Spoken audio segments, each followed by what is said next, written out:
avec Dieu. Tu ne peux pas te donner le luxe de mener une vie de femme insensée. Ça ne marche pas. Tu dois être lié à la sanctification. Tu dois chercher la sanctification. Tu dois demander au Saint-Esprit de t'aider à rester dans un environnement commode pour préserver ta vie de sanctification.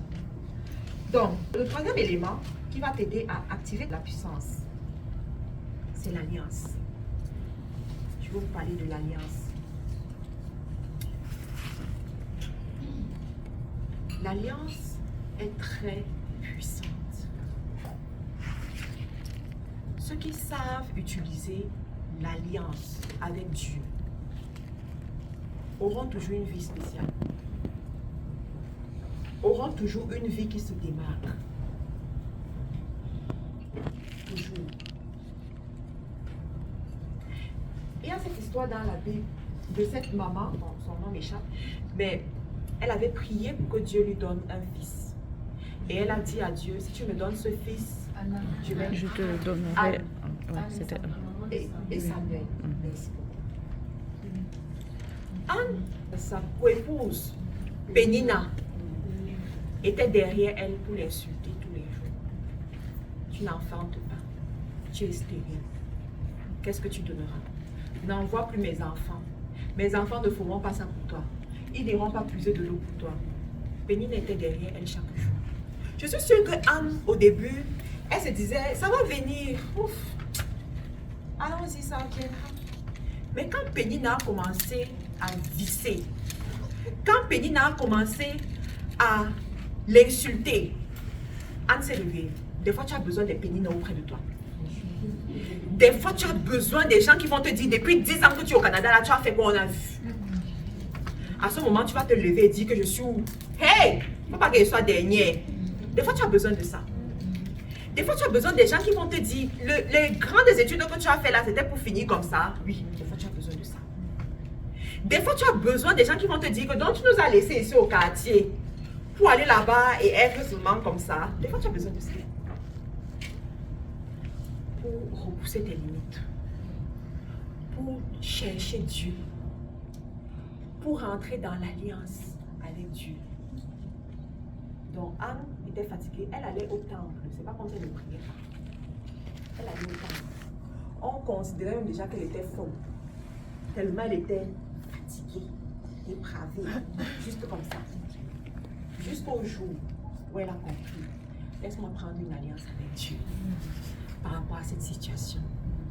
Je vais prendre cette alliance, Seigneur. Je sais que je veux un fils. Je veux ce que cet enfant... Et il faut comprendre que ce n'était pas juste dire que mon fils, je vais le donner, je vais te le donner comme certains parents disent qu'il va servir Dieu. Mais il va servir Dieu, mais il va quand même d'abord me servir. Il va d'abord... Non, à cette période-là, quand l'enfant était consacré à l'Éternel, il partait dans le temple, servi dans le temple. Il ne restait plus à côté des parents. Et la Bible nous enseigne que Anne, avant d'avoir son fils, elle avait besoin de quelqu'un qui allait l'aider comme tous les enfants aidaient leurs parents. Donc il faut comprendre que c'était quand même un sacrifice pour elle. Donc elle prend ce sacrifice, elle dit Seigneur, si tu me donnes cet enfant,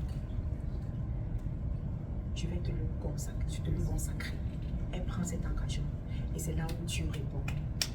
Je veux te dire, les plus grandes grâces que tu attends de Dieu doivent souvent être scellées par les alliances. Les plus grandes grâces même que tu reçois de Dieu, juste parce qu'il t'a fait un clin d'œil, quand tu es une femme sage, tu peux les sceller dans les alliances. En droit, on dit l'autorité qui nomme est la même autorité compétente pour destituer. En d'autres termes, cette grâce que tu as eue là, tu peux aussi la perdre. Si on t'a nommé quelque part, si on t'a positionné quelque part, un jour on peut te destituer. Un jour on peut t'enlever. Un jour. Mais tu vas utiliser l'alliance pour, c'est-à-dire pour supporter. Tu vas utiliser l'alliance pour avoir cet élément qui t'amène à aller plaider devant le trône de grâce. A dit Seigneur, rappelle-toi. Lorsque je me suis mariée, par la grâce de Dieu, j'ai eu la chance d'être dans un environnement où on enseigne ce genre de choses. FDE, Maman Béatrice nous parle de ce genre de choses. Qui a déjà suivi ces enseignements où elle parle de ça? Elle nous parle de ce genre de choses. L'église même que je fréquentais, on parlait de ce genre de choses. Pendant ma première année de mariage, pendant qu'on fêtait, moi j'étais dans mes combats spirituels. J'étais en train de mettre, ça y est, mes garde-fous, d'organiser mon spirituel comme il le faut. Des fois, Dieu va te faire passer par certaines circonstances, par certaines choses, pour attirer ton attention sur les choses spirituelles que tu dois mettre en place. Et je vous assure que il y a des dimensions dans la vie qui passent par des alliances. Même avec les êtres humains, dans le marketing, même on t'enseigne ça, on appelle ça les alliances stratégiques. C'est-à-dire que même dans la société, on appelle ça les alliances stratégiques. Vous devez apprendre à comprendre ces choses. Vous devez apprendre à utiliser ces choses.